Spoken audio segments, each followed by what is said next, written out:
Never you get to that point in your life that you conclude on yourself. Never you get to that particular point in your life that you give up on yourself, even when God hasn't given up on you, even when God hasn't concluded on you. I want you to know one thing, that God has everything on earth, but there is one thing God does not have. God doesn't have a dustbin where he threw men. God doesn't have a dustbin where he waste men. I don't care your situation, I don't care your level. My dear, God can make a message out of that mess. You may be saying, my brother, my life is a mess. If I tell you my story, my life is a mess. God can make a message out of that mess. God can pick a man from a dustbin and take him to the palace the following minute. It takes God a twinkling of an eye. A twinkling of an eye is not even up to a second to change your story. It takes just a second to turn your life around. Never you get to that point in your life that you conclude on yourself, that you say to yourself that you are useless, that you see yourself as someone that is inferior. You were created in the image of Elohim. You were created in the image of God.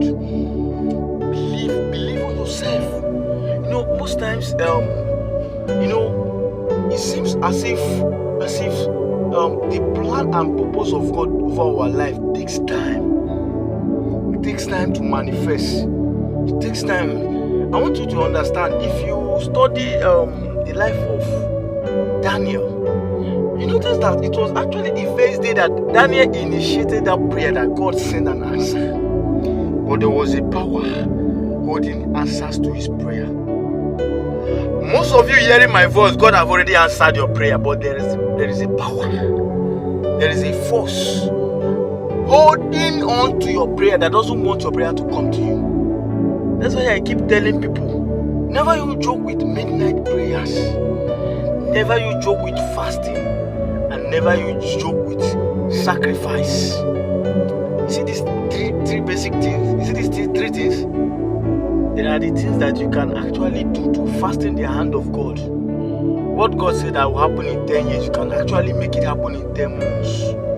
When you are a man that you pray midnight prayer, you are a man that fasts, and you are a man that gives that sacrifice. In the area of giving, you sacrifice. You enter covenant by sacrifice. You are a man that devil is afraid of.